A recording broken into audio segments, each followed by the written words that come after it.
Pettis, former champion. You bring up Anthony Pettis, who I just thought he had an incredible story. Not only have an incredible fight last week, but I mean, what a weight he had on his back. This guy's carrying around, right? From the cover of the Wheaties box to the injury to shifting stuff around.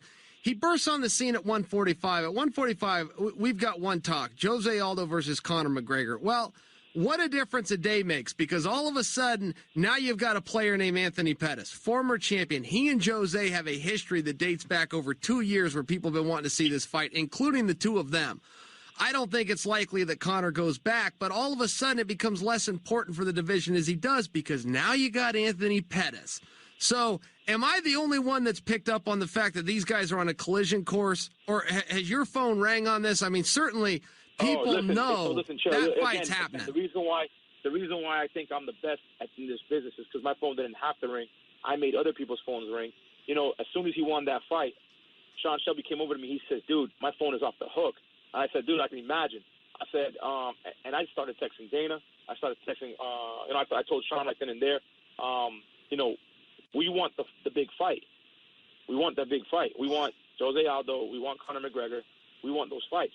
So, from what I'm understanding, Conor right now, either he's going to come back down to 45 and defend his belt, or he won't. And if he doesn't, then that kind of puts us in a weird situation, because, right now, if Jose Aldo doesn't fight Conor, the only person that makes sense for Jose to fight would be Max Holloway, because Max Holloway is the guy that's been there. So, I'm looking to try to see if we can get Max Holloway clipped off and have, AP and Max Holloway fight in the near future, so that we can set up, that real number one contender. So whether they fight, whether Jose and Conor fight or not, I got Pettis positioned to whoever's next, that he could be the next one, whether he's got to fight Jose or he's got to fight the winner of Conor, or he fights Conor.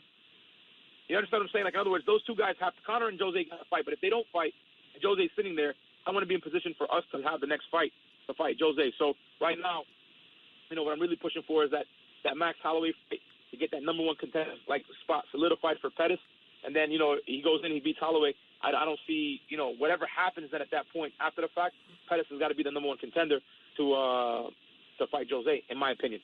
So we're pushing for that now. And if they say, hey, we want him to fight Jose tomorrow, buddy, you know what I mean? That guy will accept that fight with no issues. I hear everything you're saying, and I think that was very nice that you were respectful towards Max Holloway, because he does deserve it. And Max is on top of being a great fighter, I don't know if you met Max, he's also a great guy.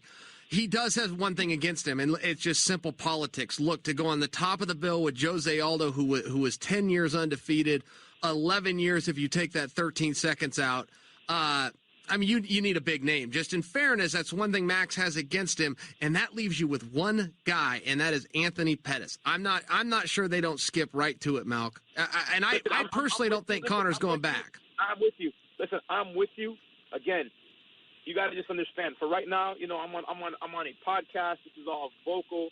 I'm telling you sometimes I keep it PC, chill. Usually I just tell you how I feel, whatever it is.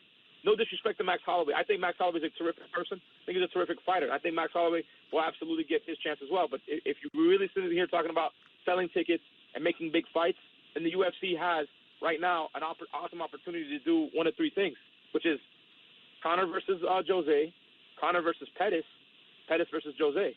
Those are three fights right there that I think anybody. Malk, are you there, buddy? Yeah, I got you now. Okay. Did you hear me? Yeah, I have you now. You were given the layout of the only three fights that make sense, and then you went dark. Okay. Well, so the three fights that make sense. What's awesome now for the UFC is that they got three fights that I think could sell out stadiums.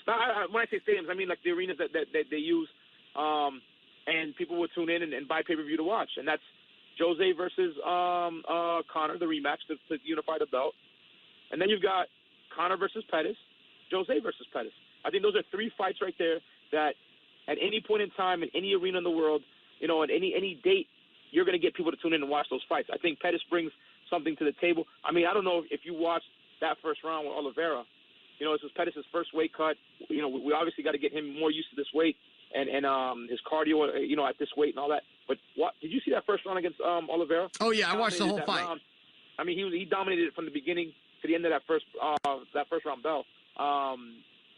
It seems like he's got his pop back, he's got his swag back, and to me, that's a scary Anthony Pettis. And I still think that was 70 to 80% of what Anthony Pettis could really do in a fight. So can you imagine Anthony Pettis kicking McGregor in his ribs one time, the way he did Oliveira, how he did Cowboy, how he has done other guys? I just don't see, you know what I'm saying, fights going that long with guys like that fighting. I think that's a testament to Jose, to Conor, to Pettis, even to guys like Max. But you're right. I think that those three fights are the fights that weight class, can easily have now, where people are going to say, holy shit, Jose's fighting Pettis. Jose's fighting Conor. Conor's fighting Pettis. And those are fights that could easily be fight of the year in any three of those matchups, any way you look at it. Yeah, I fully agree, and I'll give you my prediction. Now, I just don't think Conor's going to go back down. I don't see a motivation there. He clearly wants to fight up and weight. I mean, he fought all the way at 170.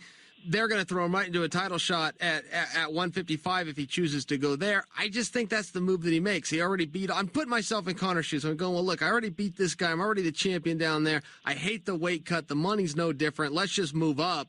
I'm going to get it right back in a title shot anyway. It's not any easier or any harder up here. It's kind of the same. And the outside pressures Conor would get is, look, we have nobody else at featherweight. There is no one. We've already done Frankie twice. Kenny Florin retired. We don't have anyone to put in there with Jose, but all of a sudden that just changed. Now they do have somebody for Jose. To your point, Max Holloway, but to my point, Anthony Pettis. So I think some of those outside pressures on Conor from a political standpoint, I think they start to go away. And now all of a sudden... Here, check this out. Chael, how about this? And it's all good, too, because if he goes to 55... and we get a fight against Jose, and Pettis beats Jose, if you think that Pettis won't jump up to 55 and fight him at 55 to have a nice super fight between 45 and 55-pound champions, buddy, it'll be on 2 seconds flat. I mean, it'll be the fight. I'll put it to you like this: if Pettis carries the 45-pound strap and he didn't get it from Conor, wherever Conor's at, if he's holding a belt at 50, 55, 70, whatever it is, Pettis is going to end up looking for that fight. One way or another. Yeah. So whether he comes down to 45 or he's at 55, he's going to end up getting that fight, one way or another. I like that, and that used to not be talked about. Conor actually kind of changed that for everybody, but mixing guys up and changing weights was just like a policy thing of the UFC, and I'm glad that's gone, because there are super fights, right? There's a history and a precedence for it set by boxing, but move guys around. Put a champion versus a champion. Move guys. If guys want to do it, let them go fight. And to your point, sure, yeah, Pettis beats Jose. Yeah, I know him well enough to know he'd bump up to Conor, but so would Jose. I mean, there's so many things you can do as long as you're willing to make the match, and I like that the UFC is now starting to just make the match. I agree.